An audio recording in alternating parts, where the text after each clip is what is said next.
सावित्री 2 बेटों की माँ थी। उसे इस बात पर बड़ा घमंड था। वो मानती थी कि बेटे घर की शान होते हैं। ये ले सावित्री, मिठाई खा, मेरे यहाँ पोती पैदा हुई है।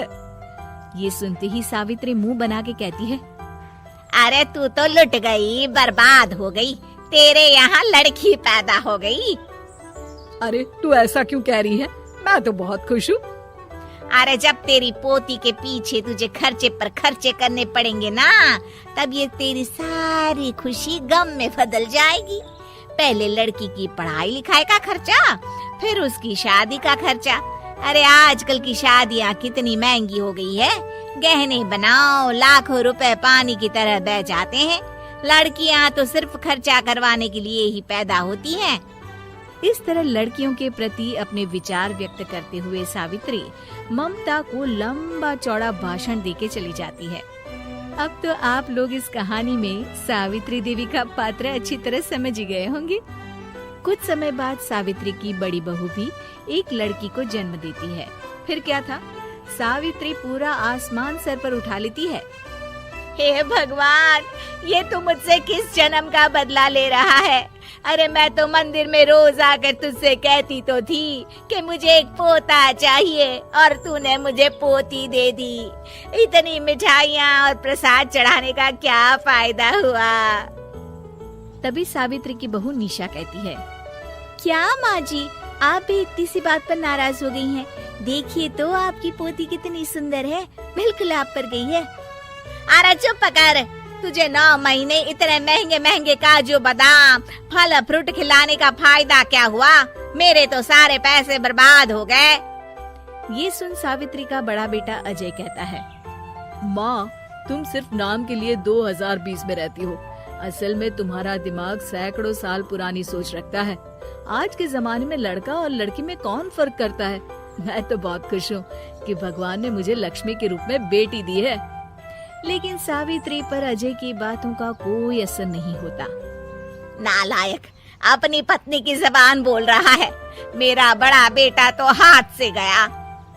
लेकिन सावित्री देवी हार मानने वाली नहीं थी। वो पोते की चाह में अपने छोटे बेटे विजय की शादी करवा देती है। कुछ समय बाद आखिरकार वो दिन आ ही जाता है जब सावित्री की छोटी बहू गर्भवती हो जाती है। सावित्री इतनी खुश हो जाती है कि वो बच्चे के जन्म से पहले ही सारे मोहल्ले में ढिंढोरा पीटने लगती है। ये क्या सावित्री, तू तो पोते के जन्म से पहले ही मिठाई बांट रही है। पहले पोता पैदा तो होने दे, और फिर क्या पता अगर पोते की जगह पोती पैदा हो गई तो। ये सुन सावित्री चिढ़ जाती है। अरे अपनी काली जबान मत चला, मेरी मिठाई खा के मेरा ही बुरा सोच रही है। बड़ी आई, ला मेरी मिठाई वापस कर। देख लेना, इस बार मेरे यहाँ पोता पैदा होगा, पोता। लेकिन ठीक इसका उल्टा होता है। सावित्री की छोटी बहू भी एक लड़की को जन्म देती है। सावित्री फिर से रोना धोना शुरू कर देती है और अपनी छोटी बहू को कोसते हुए भला बुरा कहने लगती है। देखते ही देखते ये सावित्री की रोज की आदत हो जाती है। एक दिन उसकी इस आदत से परेशान होकर विजय अपने भाई अजय से कहता है, भैया, माँ खुद एक औरत होकर हमारी बेटियों को पसंद नहीं करती, उल्टा उन्हें रोज कोसती रहती है। मुझे माँ की ये आदत बिल्कुल पसंद नहीं आती। अरे तू ठीक कहता है, मैं भी अब माँ से तंग आ गया हूँ। अच्छा, तो अब तुम दोनों इस तरह पीठ पीछे मेरी बुराई भी करने लग गए हो? नहीं माँ, हम चाहते हैं कि घर में शांति बनी रहे। हमें हमारी बेटियाँ बहुत प्यारी है। मैं नहीं चाहता कि वे तुम्हारे ताने सुन सुन कर बड़ी हो, और इसीलिए हम दोनों ये घर छोड़कर चले जाएंगे। हाँ माँ, मैं भैया की बात से सहमत हूँ। जब तुम इस घर में अकेली रहोगी तब तुम्हें अपनों की कीमत का एहसास होगा। अपने दोनों बेटों के मुंह से अपनी माँ के लिए इतने कठोर शब्द सुन सावित्री भावुक और रुआंसी होकर कहती है, क्या सच में तुम दोनों मुझे इस घर में अकेली छोड़कर चले जाओगे? हाँ माँ। हाँ माँ, अब पानी सर के ऊपर जा चुका है। मैं तुम दोनों के बिना नहीं रह सकती। अपनी सास के आंसू देख अजय और विजय की पत्नी अपने पतियों से लड़ पड़ती है। अरे जिसे जाना है वो जाए, मैं माँ जी को छोड़कर कहीं नहीं जाने वाली। भाभी आप ये क्या कह रही हैं? वही जो तुम सुन रहे हो, दीदी बिल्कुल सही कह रही है।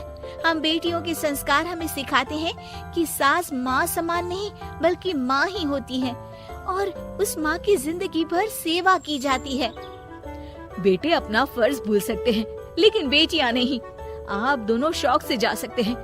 माँ जी, हम दोनों के रहते आपको किसी बात की फिक्र करने की जरूरत नहीं। फिर क्या था, सावित्री के ऊपर छाए बेटों के घमंड के बादल उसकी बेटी स्वरूप बहुओं के तेज के आगे आंसू के रूप में परिवर्तित होकर सावित्री की आंखों से बहने लगते हैं और वो उन दोनों को गले लगा लेती है। मैं जिंदगी भर बेटियों को कोसती रही, लेकिन आज तुम दोनों को देख मुझे समझ आ गया कि बड़े अभागे होते हैं वो लोग जिनके घर बेटियां नहीं होती।